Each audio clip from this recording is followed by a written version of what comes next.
I'm back with another Optimist ink experiment. As you know, if you've watched any of my recent videos, I've been getting to know Optimist inks, which are shellac based, and I'm loving them. And I've gotten them to work on the gel plate, so if you haven't watched that one, take a look. But today we're going to focus on using the Optimist inks and metallic dry pigment. This happens to be from Daniel Smith. And I've figured out how to put these two together, and what I'm going to do is hand color this poppy print that I made. This was a ballpoint pen transfer on the gel plate, transferred with clear matte medium onto this Bristol paper. So what I'm going to show you is how to mix together the dry pigment with the Optimist ink and then do the hand coloring. So let's get started.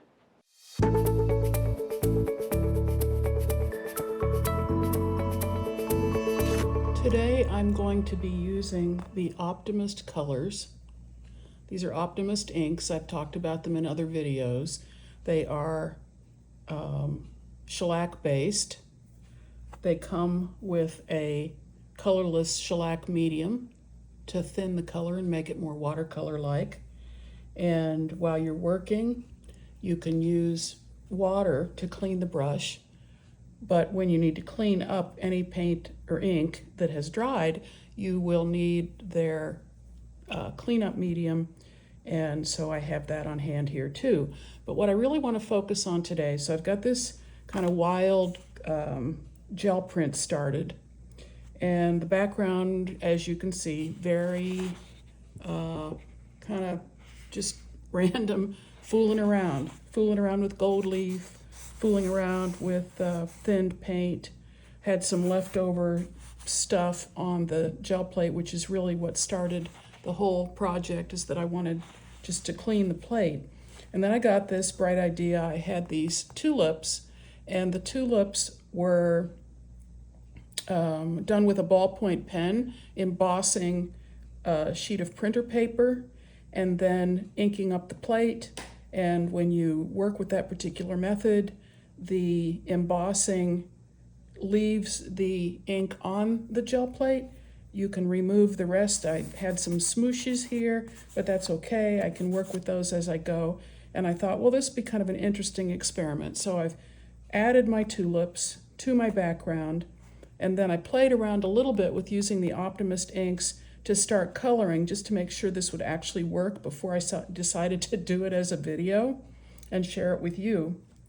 But what I'm playing with is pretty cool, because what I've learned is that I can add artist dry pigment. This particular one comes from Daniel Smith. And you can see this is very, very finely ground. What I've realized is that I can mix this into the Optimist inks over on my pan, my tray, my palette, and I can also paint these pigments directly onto anything that I'm painting, whether I did it on a gel plate first or not. I actually have a sample right here. This was just an experiment I did, adding and I think you can pick up on the sheen in the center of these. There's that sort of russet glow. Hope that you can see that as I tilt the paper. This was the sample where I experimented with using the dry pigments mixed into the ink, and I'm really happy with it. So I've used it on some other compositions, and now I'm going to use it on this particular composition so that you can see how it works. So I'm going to bring the camera down a little bit and tilt it so that you can see as I'm working. And the first thing I'm going to do is to put some Optimist ink in my palette. I'm using primary magenta, a red, and an orange. Actually, they call it tangerine. And I'm going to add a little bit of the colorless shellac medium out here so that I can thin that, and that will help me achieve a little sense of depth and keep the petals clear when I actually start doing the painting. So I think the best way to proceed, as I want everything to be in the range of the camera, is to pull this a little bit this way, because, you know, I'm not going to be doing any painting over here anyhow. I'm going to focus on this beautiful spray of tulips. I'm going to slide that over a little bit so that I can pull the palette into view. Now I am using a fine brush in order to get started here. So you see it's got a pretty fine tip, and I'm going to set this right there so that you can see it as I work. And so I've already done a couple of these, and you can pick up, I think, with the side camera angle there, you can pick up a little bit of that sheen on these two flowers where it's already dried. But now I'm going to paint an orange tulip up here. I actually really like those grungy marks that were left on the palette. I'm going to mix that orange into the red, so I've got a little bit of difference.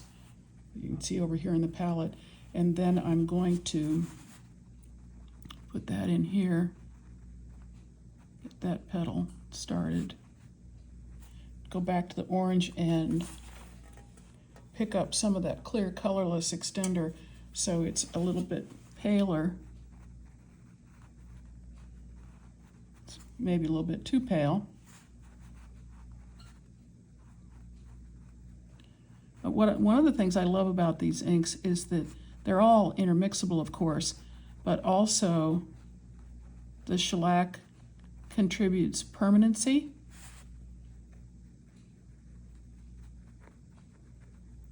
Okay, so here's the fun part. Now I'm going to dip into the metallic powder, and the one I'm using is, I think, a russet, and I'm going to add that over here on this side. And one thing that happens when I add the metallic pigment is that it makes it slightly more opaque. So I'm actually going to add a little more in the interior here. And knock back that really bright red a little bit. Maybe put a few highlights over here and just blend that in. Okay. Now let me set this out of the way and lift that up so you can get a sense of the sheen that I'm getting. But the other thing, the reason that I was really hoping this would work on this particular composition is because I clearly saw, as soon as I put these tulips on this rather random background, that without doing this kind of hand coloring, they were never going to stand out, and it was not going to be a successful piece. So there's the red with a little bit of the magenta added to it. Maybe I want to pick that up a little bit more, make it slightly more red-violet, and put that over here. Those little sweet petals poking through. Go with the, so that you can see, picking up a little bit of the orange. Really, I just blend all these colors together as I'm working, and I think that makes it more interesting. Certainly allows me to keep the petals distinct from one another. So now I'm ready. I'm going to add some of the dry pigment into the center petal here. A little bit of this dry pigment goes a long way, as you can see.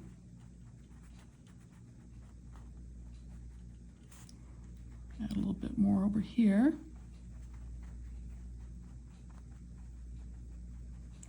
And you could definitely mix the dry pigment into the colors over on the palette as opposed to introducing them the way I'm introducing them. But I don't necessarily want to have every single petal be metallic. I just want it to be an accent. But if you weren't, you know, you're going to be painting something completely different from what I'm painting, so it's up to you. I like having some of that textural stuff in the background show through, which is the beautiful thing about the inks, transparency. But on the other hand, I'm just going to daub that a little bit. And go back, maybe work back into it. And work back into this over here too. To do what I can to eliminate the brush marks. I think I said, but just in case, you can clean the brush with water as long as the tools are still wet. If the paint dries in your palette, then or the ink, keep referring to it as a paint, but really it's an ink. If the ink dries in your palette, then you'd be best choice would be to get the brush cleaner that they have and use that, because it removes anything that's dry. That's basically the point there. Do a little more blending in here.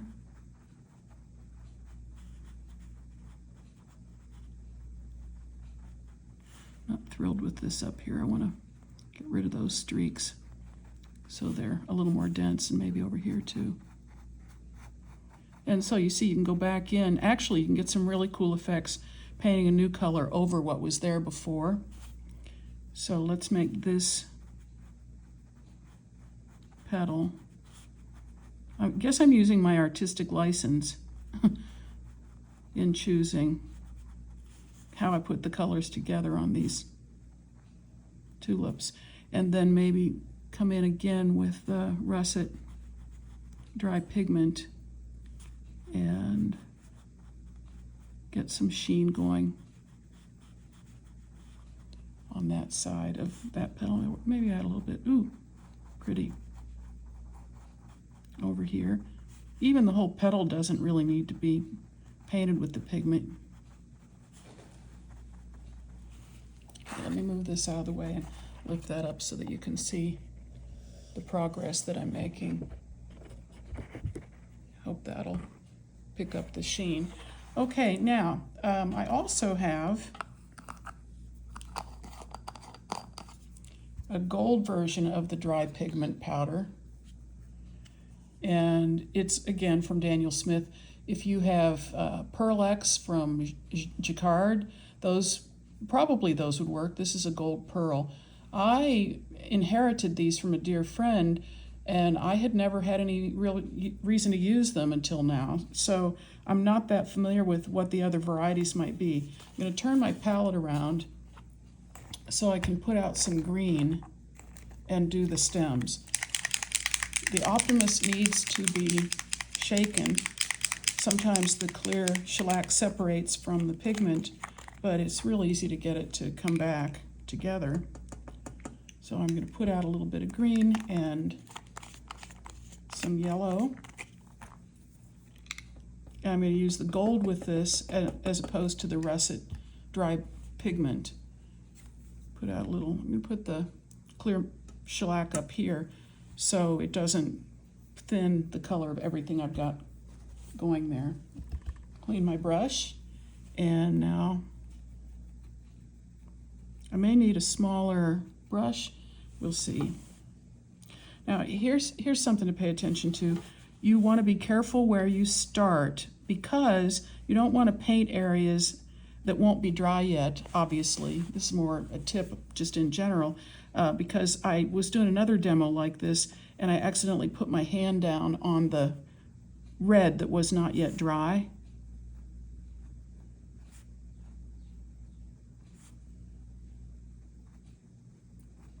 And then when I moved my hand, I got a smush. I'm going to do a little touch of green over here, and then move over to this stem.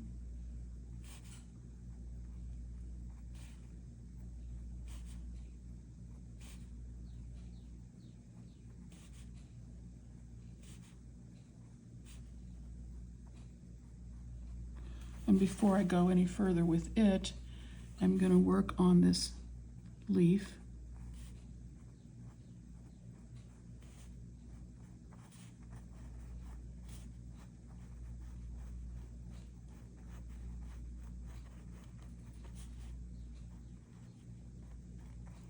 And I'm going to get out a little bit of the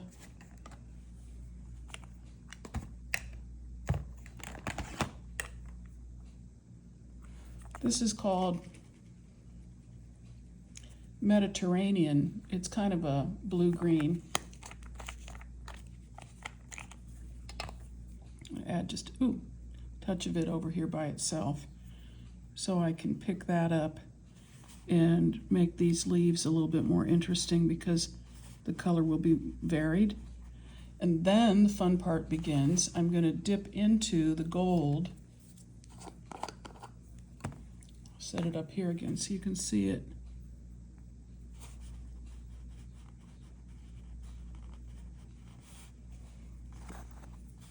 Now, as soon as I say that, I'm going to move it so I can hold this up and show you how that green is starting to pop because it has that metallic gold on top.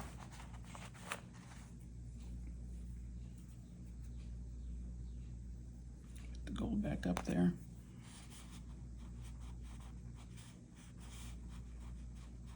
I may have overdone it a little bit with the gold. Let's see whether you can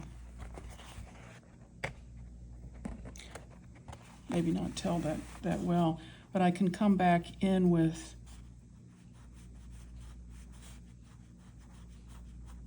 ink and lay it in on top too.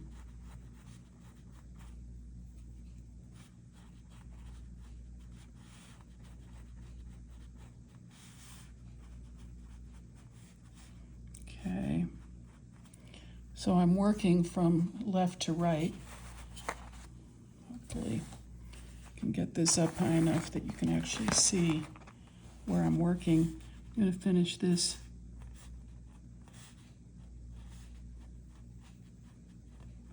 You can see they're not, they meaning the inks, they don't necessarily obliterate some of that patterning underneath, but they certainly make the plant form pop forward. So I have another leaf right here.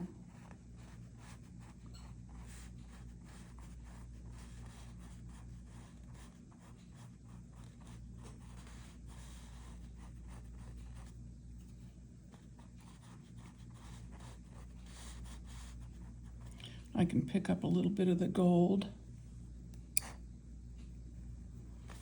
and bring it in to highlight.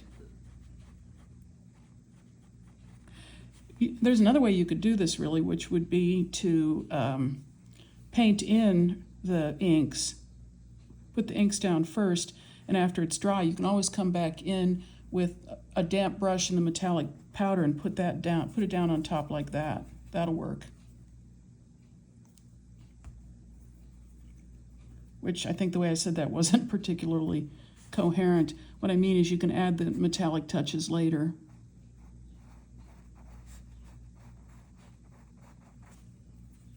And I really don't want the transparent quality that I would get when I add the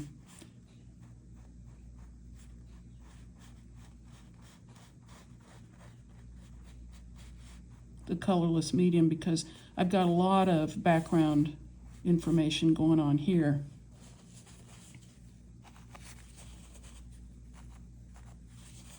And some of it's okay, but I really want the foliage to dominate. So I'm going to dip into the gold and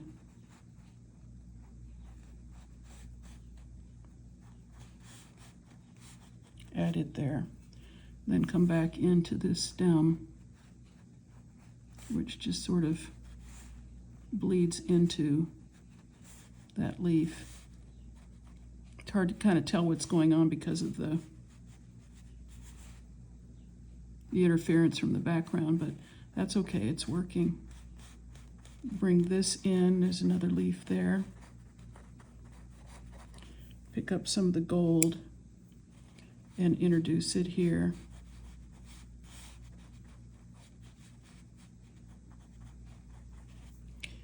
Okay, now I'll move over to, let's see, that stem comes right down through there.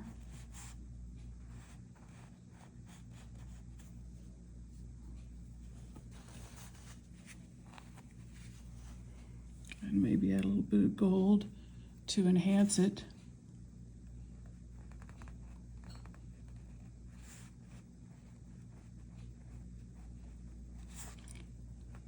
Introduce it in this stem. And there's a leaf back in here.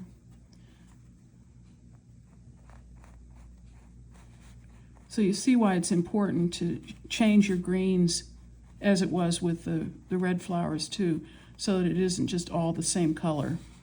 It goes back and forth from being the yellow-green. I can actually add some yellow to this. And then, of course, the gold goes a long way to doing the highlighting.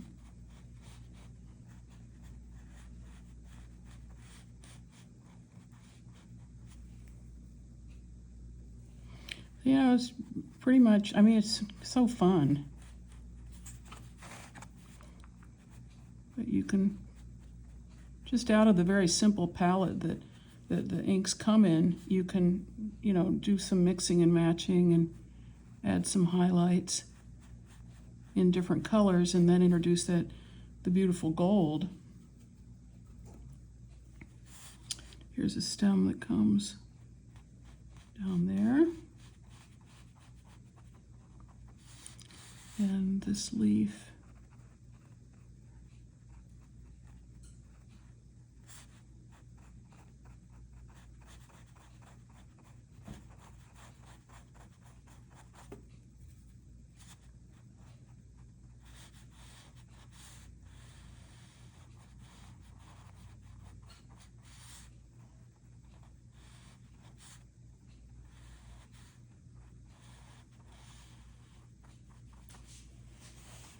I think just a little more gold and we've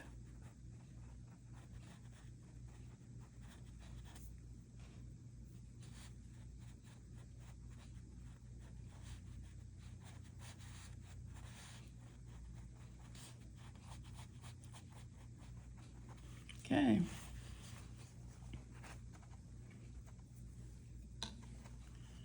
So there you see how it's working with the rest of the composition.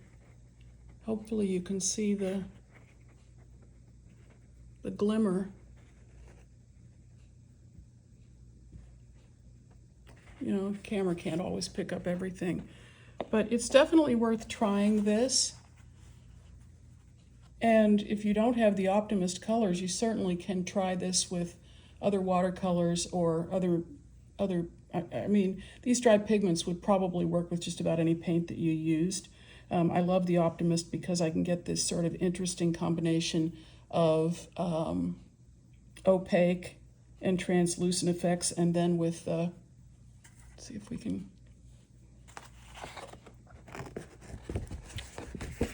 there you can pick up a lot of the gold from, maybe better from that angle. In any event, it's fun. I hope it's given you some ideas, and if you have enjoyed this video, even if you just liked it mainly because it was meditative to watch somebody else paint, I hope you will hit the like button down below and subscribe to my channel so that you won't miss any other videos like this that come up. Thanks for being here today, and I'll see you next time.